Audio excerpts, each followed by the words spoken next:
여러분 혹시 이런 시를 알고 계십니까? 예, 시를 한번 보여주시죠. 네. 야, 내 나이가 어때서 사랑의 나이가 아시는 분이 계시네요. 이거 유명한 시인데 사랑의 나이가 있나요? 마음은 하나요? 느낌도 하나요? 그대만이 정말 내 사랑인데 눈물이 나네요. 내 나이가 어때서 사랑하기 딱 좋은 나이인데. 혹시 우리 한 집사님 아십니까? 이 유명한 시를 모르십니까?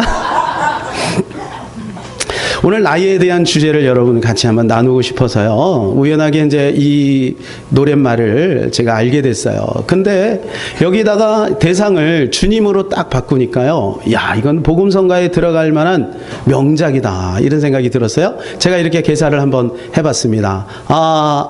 아멘. 내 나이가 어때서 사랑의 나이가 있나요? 마음은 하나요? 느낌도 하나요? 주님만이 정말 내 사랑인데 눈물이 나네요. 내 나이가 어때서 사랑하기 딱 좋은 나이인데. 은혜가 됩니까? 여러분 우리가 나이가 들면요 권태기도 오고요 뭔가 의욕이 좀 상실이 되기도 하고요 그렇습니다. 그러면 자칫 잘못하면 주님을 사랑했던 그 뜨거웠던 그 사랑이 식기도 하고요. 또 우리 자녀들을 향해서 또 때로는 우리 이웃 성도들을 향해서 우리의 마음의 그 사랑의 온도가 떨어지기도 합니다. 또 나이가 어리면 어린 대로 나는 어리니까 내가 이 다음에 해야지. 지금 내가 무슨 사랑을 해? 우리가 이렇게 생각하기도 합니다. 여러분 그러나 우리는 사랑하기에 딱 좋은 나이에 살고 있는 것입니다. 자, 오늘은 나이에 대해서 한번 살펴보려고 합니다. 여러분은 연세가 어떻게 되십니까? 연세가 어떻게 되십니까? 우리 청년들 또 우리 후대들은 나이가 어떻게 됩니까? 여러분 나이는요 그 사람의 정체성이죠. 그래서 우리가 그 사람과 이렇게 지내다가 어느 순간인가 좀 익숙해지면 반드시 나이를 직간접적으로 알아봅니다. 저 사람 나이가 어떻게 된대? 그래서 그 사람의 나이에 맞게 대접을 하기도 하고 그 사람의 수준에 맞게 대하기도 합니다. 나이는 그 사람이 어느 지점에 와 있는지를 설명하고 있는 것이죠. 여러분 50대는 50대 색깔이 있고 20대는 20대 색깔이 있어요. 그죠? 나이 드신 어르신들은 또 어르신의 그 색깔이 있는 거예요. 그 나이에 맞는 색깔이 있어요. 물론 그렇지 않은 사람들도 간혹 가다가 있죠. 예. 나는 나이를 거꾸로 먹는다 하는 사람이 계십니까? 예. 그렇게 되기를 원하는 것 같아요. 저도 때로는 사람들이 제가 50대 중반이잖아요. 그런데 40대 후반 같아요. 그러면 얼마나 좋은지요. 너무 좋은 거예요. 근데 제가 어떤 강의를 듣자 하니까 자기보다 나이를 어리게 이야기하는 그 말을 듣고 감동이 되는 사람은 나이가 들어가고 있다는 거래요. 그러니까 여러분 누가 동안이네요. 그러면 그냥 시침이 뚝 떼고 계세요. 지지난주에 어제 그제 전도를 하다가 장승백이 국민은행 앞에서 어떤 할머니를 만났습니다. 72세 된 할머니인데 피부가 너무 고운 거예요. 그래서 아니 어떻게 이렇게 피부가 고우세요? 그 연세 같지 않아요. 그랬더니 우리 집사람하고 저를 붙들어 놓고 한 10분 동안 피부 관리하는 법을 막 설명을 하는 거예요. 여러분 알려드릴까요? 개인적으로 오세요. 근데 그 말도 일리가 있더라고요. 근데 진짜로 피부가 얼마나 여러분 이게 보면 그 주름살도 있고 그런 아주 피부가 탱탱하시더라고요. 야, 그럼 한번 해봐야지 생각하고 지금까지 못하고 있습니다만 여러분 우리는 다 나이가 있습니다. 그러면 우리의 영적 나이는 어떤가요? 영적 나이. 우리가 말씀을 들어가기 전에 질문을 한번 던져보려고 합니다. 여러분, 나의 영적 나이는 어느 정도 되나?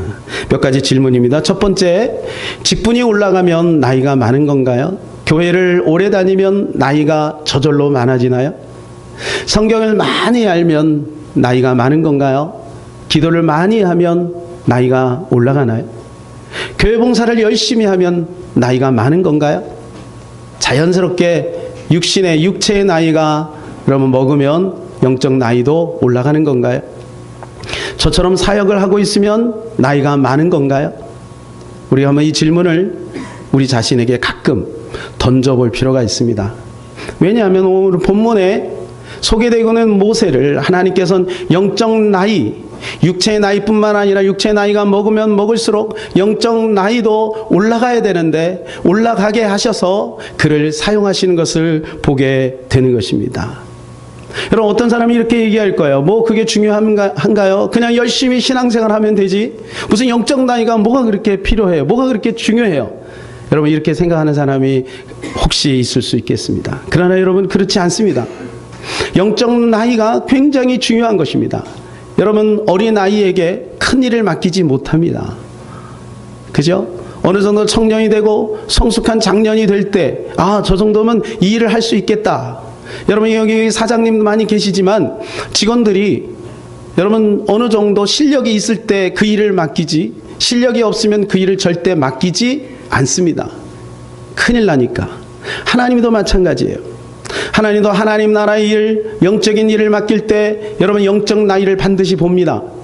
여러분, 우리 육체의 나이와 상관없이 영적 나이는 다 다를 수 있다는 거예요.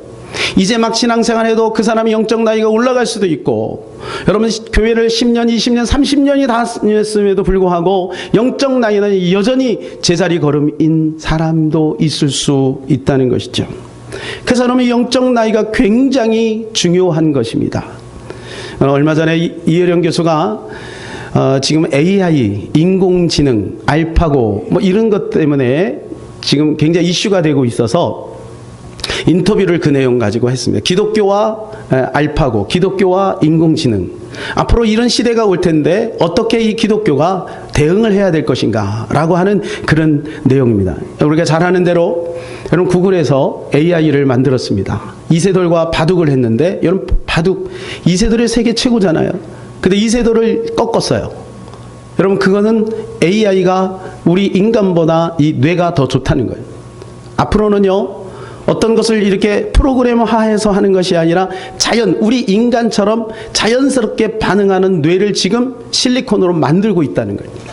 그리고 우리 인간보다 훨씬 뛰어나고, 심지어는 거기다 감성까지 집어넣어서 완전히 인간 같은 그런 존재. 또는 여러분 우리 인간의 뇌에 어떤 칩들을 집어넣어 가지고 여러분 영어 단어, 그 다음에 모든 어떤 프로그램 같은 것들을 프로그램화해서 아주 강력한 인조인간을 만드는 시대가 온다는 거예요.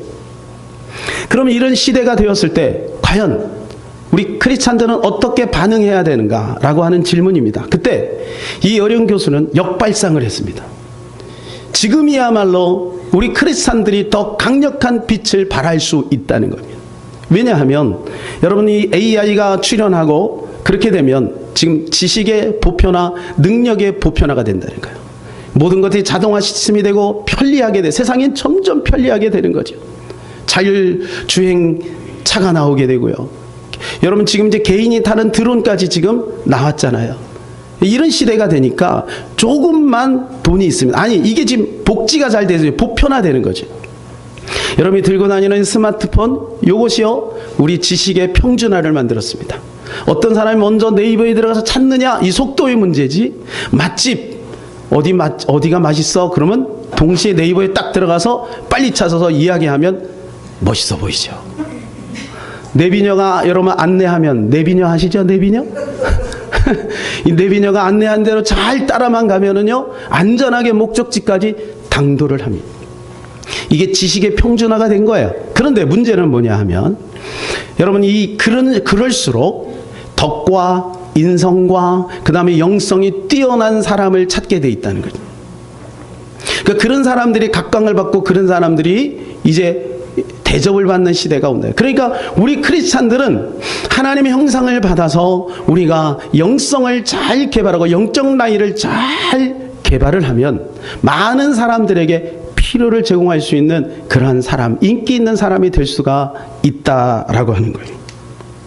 여러분 오늘 본문에 보게 되면 모세 이야기가 나옵니다. 모세는 인생을 3단계로 나눌 수가 있습니다. 첫 번째는 출생부터 40세까지 여러분 왕궁에서 살았습니다. 두 번째는 41세에서 80세까지 광야에서 살았습니다. 세 번째는 80세에서 120세에서 사망할 때까지 가나안으로 이스라엘 백성들을 인도하는 지도자의 역할을 감당한 것을 보게 됩니다. 여러분 오늘 본문은 스데반이 기록하는 것입니다. 스데반이 이제 예수님을 소개하기 위해서 이제 9명을 등장을 시키는데 그 중에 다른 사람은 잠깐 스쳐 지나가는데 모세에 대한 이야기를 장황하게 설명하고 있어요. 왜 스데반이 모세 이야기를 그렇게 중점해서 모세 이야기를 할까요? 그것은 모세가 이스라엘 백성들, 유대인들에게 그만큼 중요하기 때문에 그런 것이죠. 여러분, 이스라엘 백성들의 그 정체성, 여러분 존립은 바로 모세로부터 시작이 된 거죠. 출애굽에서 그래 가나안에 들어가서 여러분 이스라엘이라고 하는 나라가 왕국 시대까지 이어지게 된 것 아니겠습니까? 그래서 이스라엘 백성들은 항상 기준이 뭐냐면 모세 오경이에요. 그래서 예수님이 오셔가지고 복음을 전할 때 모세 오경과 대치가 되는 것이 있으면 이들은 모세 오경을 기준으로 삼는 거예요. 그러면서 예수님을 핍박하는 거죠. 그래서 스데반은 모세를 쭉 이야기하면서 결국 누구를 소개하고 있는 거냐? 모세 이야기를 하는 것이 아니라 예수 그리스도를 소개하고 있는 거예요.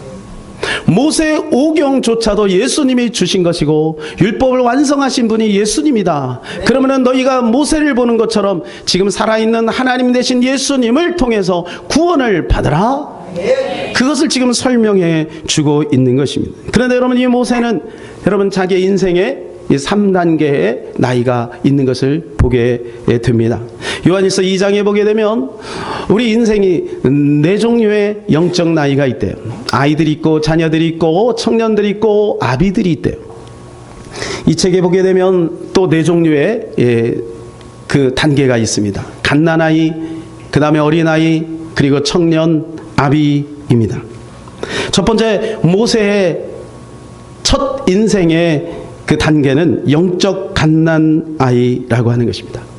여러분, 모세는요 출생부터 굉장히 다이나믹한 인생을 살았습니다. 어떻게 보면 롤러코스터를 타는 것 같은 그런 인생을 살았죠. 태어나자마자 석 달 동안 이제 아버지 집에 있다가 이제는 갈대 상자에 숨겨서 나일강에다가 버릴 수밖에 없는. 근데 하나님께서 이 바로 공주의 품에 안게 하고 그리고 40년 동안 그 왕궁에서 지내게 합니다. 여러분, 이 모세는 그 왕궁에서 무엇을 했을까요? 이스라엘 백성들은 그 당시 난 노예였습니다. 노동자들이었습니다. 얼마나 힘들고 어려운 시간을 보냈습니까? 그러나 모세는 왕궁에서 호의호식하면서 최고의 학문을 이제 배우게 되는 거예요. 그러면서 모세 마음속에 자연스럽게 그 마음에 들어온 생각은 뭐냐면 나는 뛰어나, 나는 훌륭해, 나는 뭐든지 할 수 있어, 이런 생각이 들어온 거예요. 자신의 그 정체성을 이제 알게 되죠. 나는 이스라엘 히브리 민족이라는 것을 알게 되고 어느 날 밖을 나갔는데 애굽 사람이 자기의 히브리 민족을 막 박해하는 것을 보게 돼요. 그리고 그를 모세는 그 자리에 쳐서 죽입니다. 그리고 모래밭에 숨겨요. 그리고 그 다음 날 또 이제 밖을 나갔는데 이번엔 자기 동족끼리 서로 싸우는 거예요. 그래서 그 동족을 불러서 타일릅니다. 왜 동족끼리 이렇게 서로 싸웁니까? 싸우지 마세요. 그랬더니 한 사람이 이야기하는 겁니다. 네가 우리의 재판관이냐? 네가 어제 애굽 사람을 죽여서 모래에 파묻은 것처럼 오늘 우리도 죽이려 하느냐? 이렇게 하는 거예요. 모세는 깜짝 놀랐습니다. 모세는 이런 생각이 있었어요. 내가 그렇게 하면 이스라엘 자기 민족들이 자기를 존경하고 나를 존경하고 나를 따를 것이라고 생각을 한 거예요. 그런데 여러분, 이상한 현상이 벌어요. 이것을 알고 모세는 겁이 났어요. 그리고 광야로 도망을 가게 되는 것입니다. 여러분, 우리가 청년 때는 그런 마음들이 있어요. 아, 나도 할 수 있어. 나 뭐 이런 거 정도는 뭐 충분히 할 수 있어.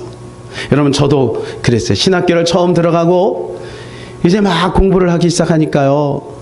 이제 목사님 뒤에 와서 이렇게 목사님 말씀을 들으니까 목사님 말씀이 이건 깔뱅하고 좀 다른데, 바빙크하고 좀 다른데, 이건 신학적으로 약간 문제가 있는데, 이건 종교개혁적인 그런 정신이 아닌데, 여러분 이렇게 판단을 했던 시절이 있었습니다. 여러분, 하나님은 그런 사람을 쓸 수가 없는 것이죠. 여러분, 모세를 한번 볼까요? 자, 24절에서 25절 한번 읽겠습니다. 시작. 한 사람이 원통한 일 당함을 보고 보호하여 압제받는 자를 위하여 원수를 갚아 애굽 사람을 쳐 죽이니라. 그는 그의 형제들이 하나님께서 자기의 손을 통하여 구원해 주시는 것을 깨달을 것이라고 생각하였으나 그들이 깨닫지 못하였더라.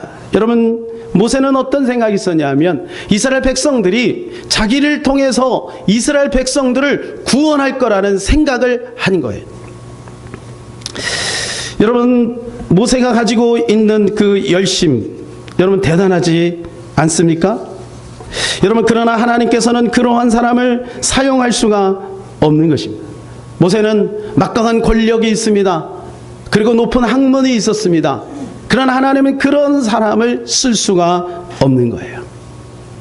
그래서 여러분, 우리가 어느 정도 됐다라고 생각할 때 늘 조심해야 돼요. 그 단계는 아직까지 하나님 앞에 쓰임받을 단계가 아니라는 것입니다. 그래서 여러분, 현대 신앙인 중에 영적 미숙아가 굉장히 많이 있는 것을 보게 돼요.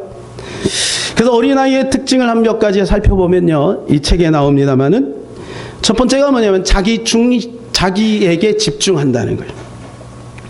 자기 힘, 자기 지식, 자기 경험, 여기에 이제 집중하게 되는 거예요. 그래서 다른 사람이 자기를 알아주면 막 신나서 하고, 자기를 알아주지 않으면 올스톱 해버리는 거예요.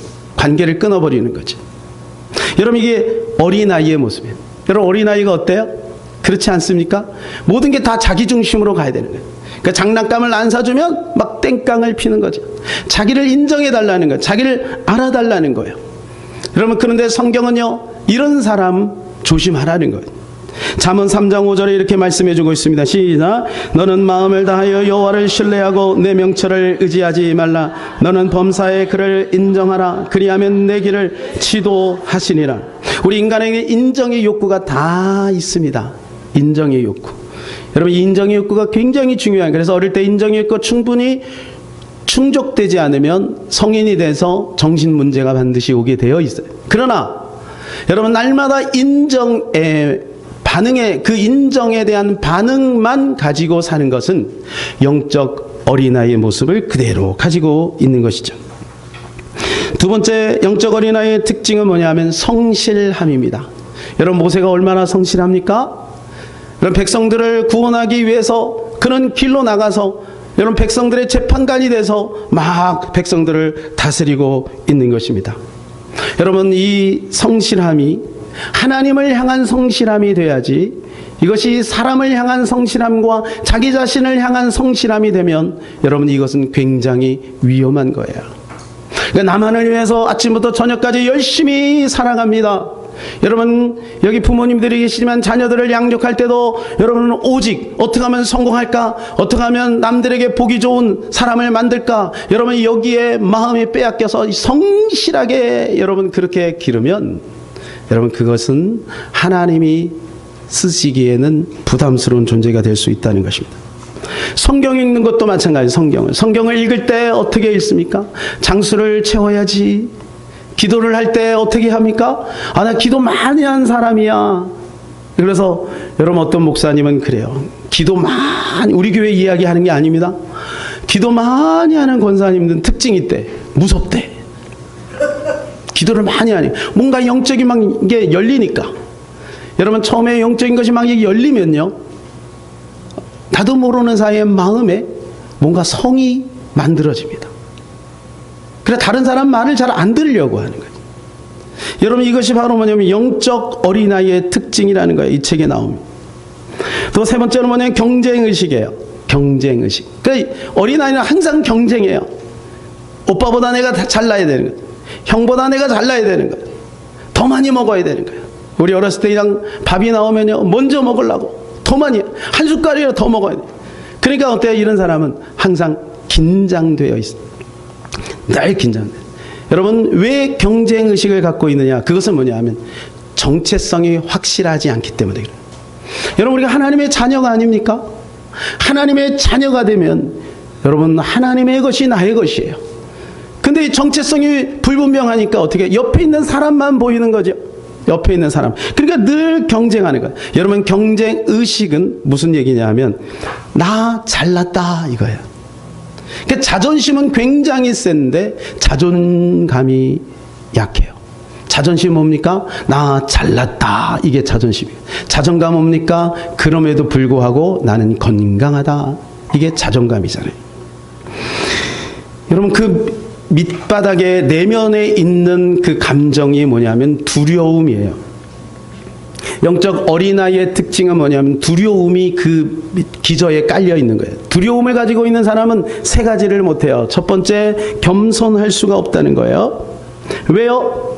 자신을 감추거나 포장해야 되기 때문에 겸손할 수가 없는 거예요. 솔직함이 사라지는 거예요. 그 두 번째는 뭐냐, 온전히 주님을 따를 수 없는 거예요. 두려움이 있기 때문에. 여러분 베드로를 보세요.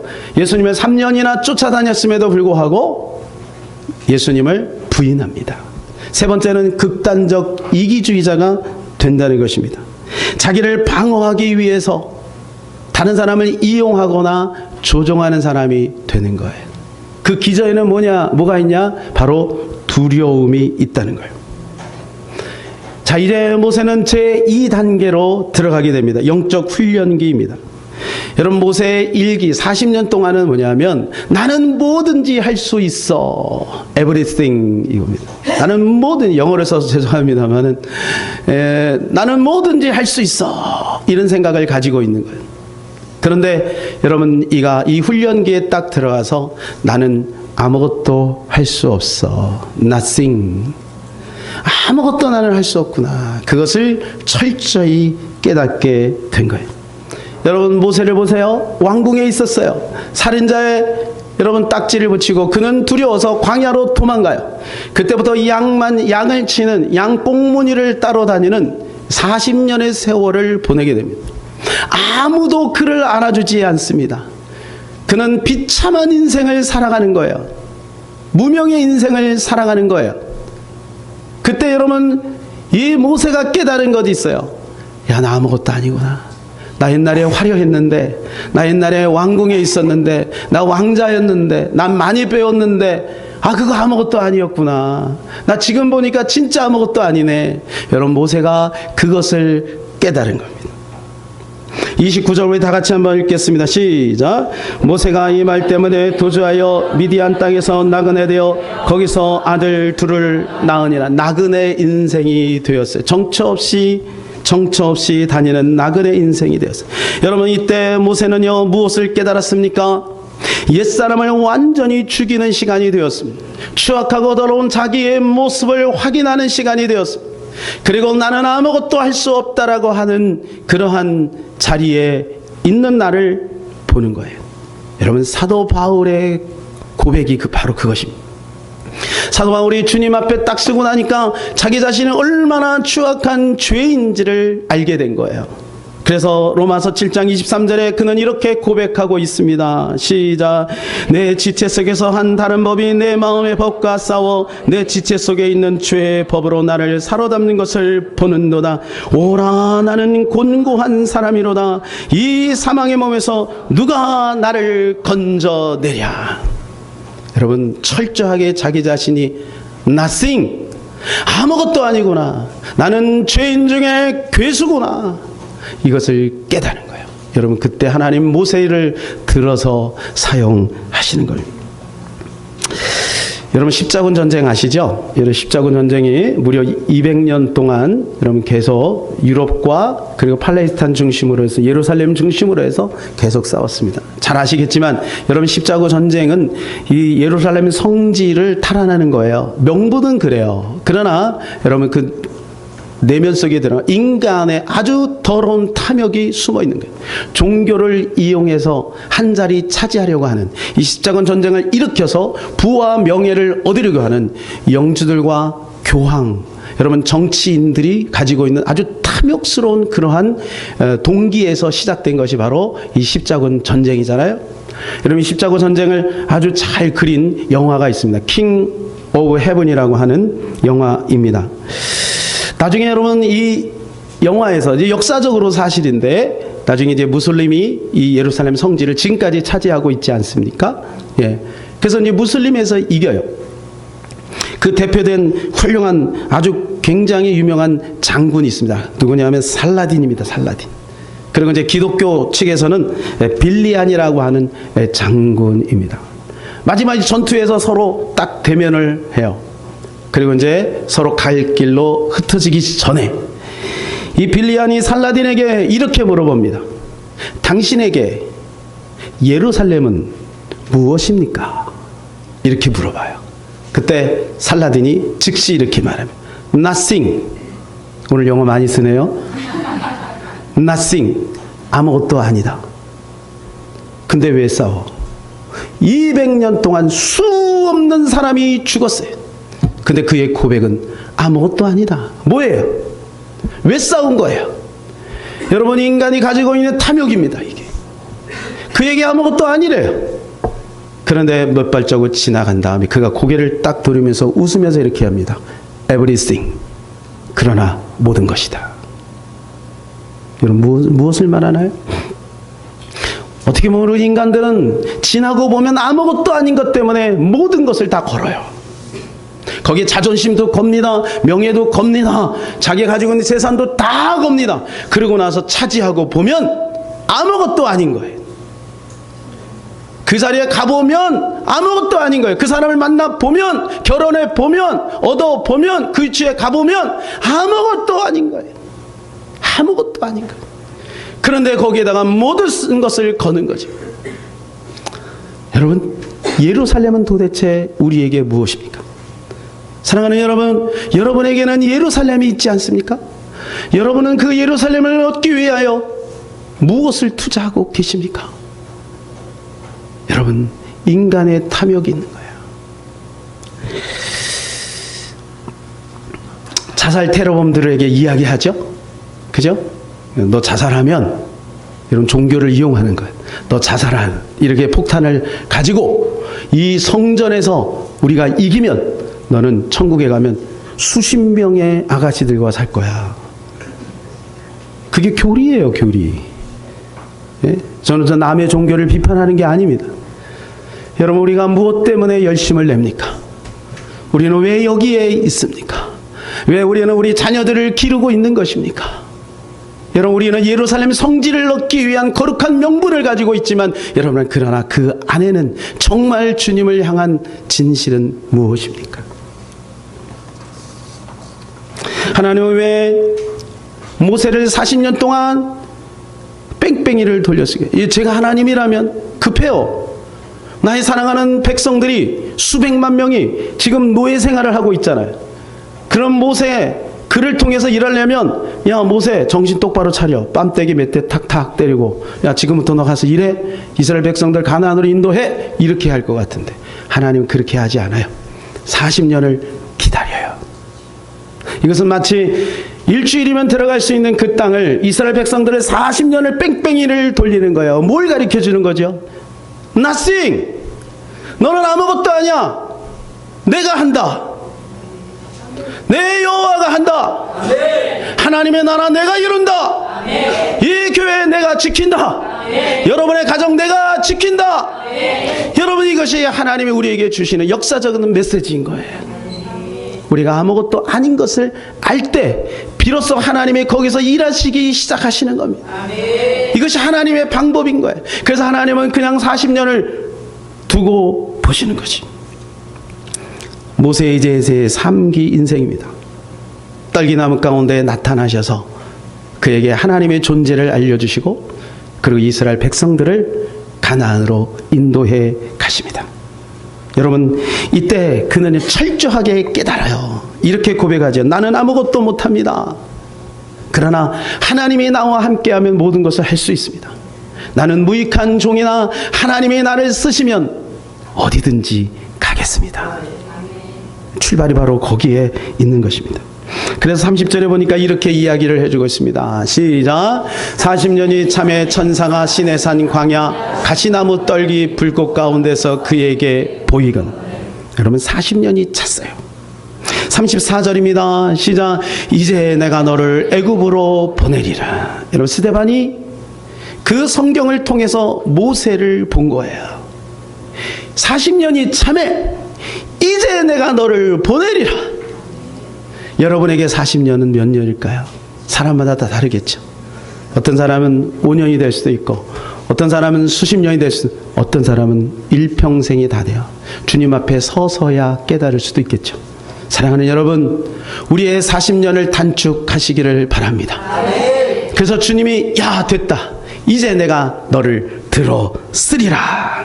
여러분, 이러한 주님의 음성을 듣는 저와 여러분 되기를 바랍니다. 여러분, 이 들었으리라 라고 할 때 사람들이 이런 생각을 해요. 신학교 가란 말인가? 사모님이 되라는 말인가?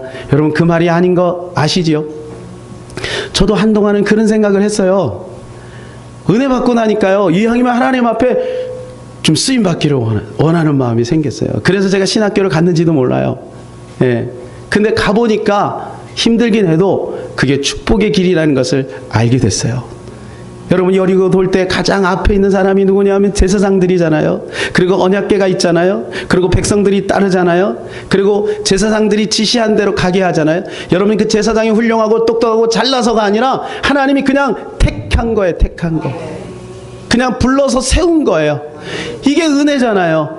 여러분, 그러니까 우리는 가능하면 여러분이 다 신학교를 가시기를 축복합니다. 아멘이 없으시네요. 70년대로 그냥 아멘 아멘. 제가 막 신앙생활 할 때는 그런 말 나오면 막 여기저기 청년들이 아멘 그랬는데, 요즘에는 그 부분에 아주 반응이 정확해요. 여러분, 잘하신 거예요. 신학교 다 갈 필요 없어요. 뭘 말하나요?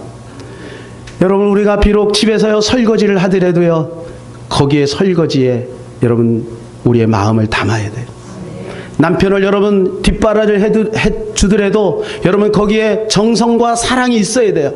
여러분, 이게 직장이 비록 좀 보잘것없는 직장, 남들이 볼 때 보잘것없는 직장에 다닐지라도 여러분 그 직장에서 최선을 다하는 거예요. 무조건 높은 사람, 뛰어난 사람, 잘난 사람이 되는 게 하나님이 들어쓰는 게 아니라는 거예요. 여러분, 꼭 서울대 가야 되나요? 그거는 아니에요. 아니에요. 여러분 보세요. 죄송한데 제가 어제 전도하다가 이 인근에 어떤 교회 목사님이 전도를 하시더라고요. 그래서 반갑게 인사하고 전도지를 받았는데 제가 참 마음이 살짝 아픈 게 뭐냐면 그 전도지에 예수라고 하는 단어가 한마디도 없어요. 그냥 교회 이야기만, 이제 교회가 어떻다, 교회가 어떻다. 물론 목사님의 의도가 있는 줄로 생각합니다. 그런데 여러분, 거기에 보니까 목사님 프로필이 딱 나오는데 서울대를 나오셨더라고. 서울대를 나오시고. 그래갖고 제가 바짝 긴장이 됐어요. 제가 왜 긴장을 했냐면 우리 교회 전도지는 어떤가. 그래서 전도지를 봤어요. 다행히 예수님 이야기가 곳곳에 있더라고요. 전도지 잘 만들어야 되겠다. 여러분, 어떻게 보면 좀 이 세상이 그러니까 보편화된 그 가치 속에서 그들에게 복음을 전하고자 하는 선한 의도가 있지요. 근데 여러분, 하나님이 쓰시는 사람은 반드시 이렇게 높은 사람, 뛰어난 사람, 잘난 사람, 훌륭한 사람만 쓰는 거예요. 저는요, 여러분에게 실력을 갖추지 말고 좋은 대학 나오지 말라는 얘기를 드리는 것이 아닙니다. 하나님은 그런 사람을 쓰는 게 아니에요. 이왕이면 여러분 그런 사람이 되면 좋아요. 그렇게 되시기를 바라요. 성경에도 보니까 베드로보다 사도 바울이 더 쓰임 받았어요. 왜 그럴까요? 사도 바울은 실력이 있었어요. 가말리엘 문화생이었고요. 바리새인 중에 바리새인이었고요. 여러분, 율법으로 흠이 없는 사람이었어요. 그 당시에 최고입니다. 최고. 국회의원 같은 그러한 사람이에요. 그러니까 하나님이 그의 지식을 사용한 거죠. 그러나 우리가 기억해야 될 것은 사도 바울이 이 고백이 있었기 때문에 사도 바울이 될 수 있었다는 것을 기억해야 합니다. 이 고백이 무엇입니까? 빌립보 3장 8절 9절 시작.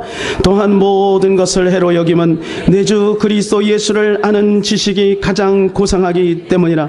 내가 그를 위하여 모든 것을 잃어버리고 배설물로 여김은 그리스도를 얻고 그 안에서 발견되려 함이니 내가 가진 은은 율법에서 난 것이 아니요 오직 그리스도를 믿음으로 말미암은 것이니 곧 믿음으로 하나님께로부터 난 의라. 여러분, 사도 바울은 자기가 가지고 있었던 그 모든 것들을 버려버렸습니다. 화장실에서 다 버려버렸어요. 그러고 났더니 뭐하네요? 내가 그리스도와 함께 십자가에 못 박혀 죽고 내 안에 예수님이 사시는 것이 그의 진정한 가치가 됐고 여러분 인생의 핵심이 되니 여러분 사도 바울 같은 위대한 전도자가 나올 수 있었던 것입니다. 여러분, 많은 신학자들이 만일 사도 바울이 없었다면 예수 그리스도가 될 수 없었다. 여러분 논리적으로 신학적으로 여러분 성경을 통하여 사도 바울이 예수님을 분명히 증거하고 있지 않습니까? 그러니까 여러분 AI 출현을 두려워하지 마세요. 우리 안에 주님 예수 그리스도가 분명하고 그리스도의 의로 충만한다면 하나님 우리를 통해서 위대한 일을 이루어 나가실 줄로 믿습니다. 마지막 사진 한 장을 여러분에 보여드리고 마치겠습니다. 혹시 여러분 이것이 무슨 사진인지 아십니까?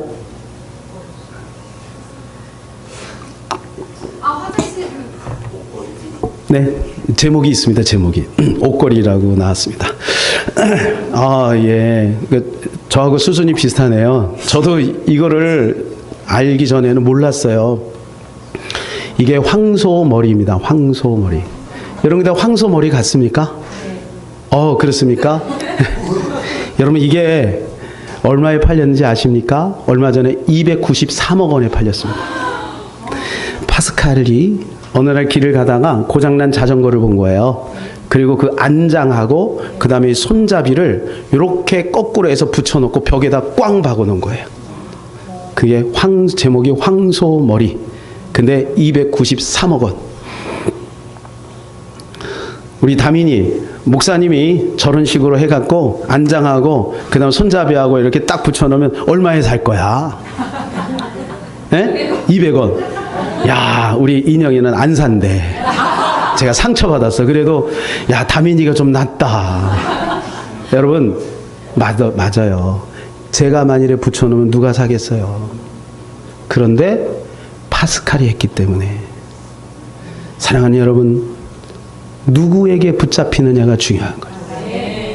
비록 내가요 배운 것도 없고 부족하고 지금 현재 내 마음이 무너져 있고 연약해도 여러분 우리의 전능하신 하나님께 사로잡히기만 한다면 이렇게 멋진 작품이 될 줄로 믿습니다. 하나님은요 우리를 들어 쓰기를 원하십니다. 사랑하는 여러분, 그러려면 우리는 이 영적 훈련기를 잘 통과해야 돼요. 그 자리를 떠나서는 안 돼요. 그 외롭고 힘든 그 자리, 고독스러운 그 자리, 여러분 남이 알아주지 않는 그 자리, 여러분 그 자리를 잘 통과해서 이 영적 나이를 성숙하게 만들면 하나님께서 우리를 들어 쓰시는 역사가 나타날 줄로 믿습니다. 우리 말씀을 생각하면서 이 찬양을 같이 부르기를 원합니다. 나를 지으신 주님입니다. 우리 반주해 주세요. 여기 후렴에 들어가면 내 이름 아시죠? 내 모든 생각도 내 흐르는 눈물 그가 닦아주셨죠. 이렇게 되어 있습니다. 여러분 주님은 우리를 알고 계십니다. 여러분 한 사람 한 사람의 이름을 알고 계십니다. 같이 한번 찬양합시다.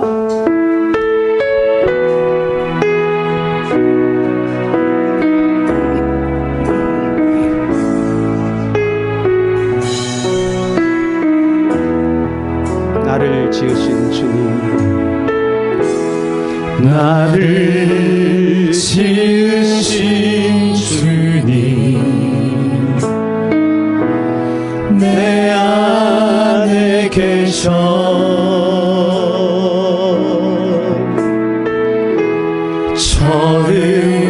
처음부터 내 삶 그의 손에 있었죠. 그의 손에 있었죠. 우리 한 번 더 하겠습니다. 나를 지으신 주님, 나를 지으신 주님, 내 안에 계셔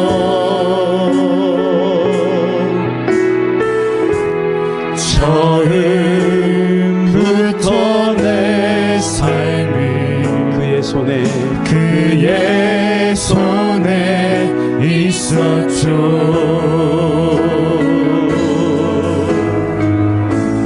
내 이름 아시죠? 내 모든 생각도 내 흐르는 눈물 그가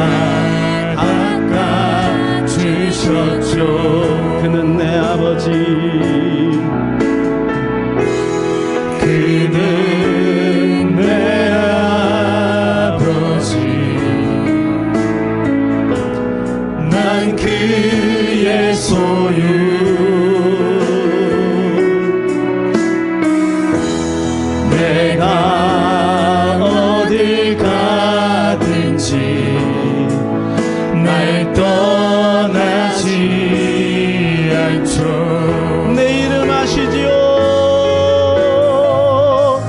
내 이름 아시죠. 주님, 내 모든 생각도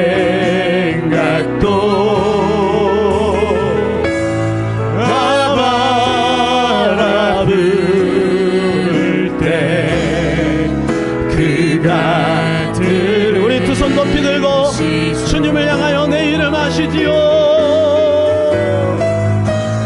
내 이름 주님, 우리 사랑하는 성도들을 아시는 줄로 믿습니다.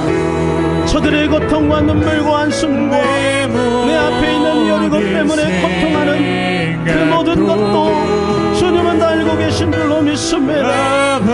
주님, 이 시간에 우리 사랑하는 성도들을 만지시고 주님의 넓은 품으로 인도하여 주시옵소서. 이 시간에 우리가 다 같이 주님의 이름을 한번 불렀으면 좋겠습니다. 여러분, 급할 때 누군가 이름을 부르지 않습니까? 엄마 아빠 부르지 않습니까? 여러분, 이 시간에 우리 하나님 부릅시다. 하나님 한번 부르고 우리 하나님 앞에 우리의 모든 사정을 아뢰읍시다. 나는 이것 때문에 안 돼.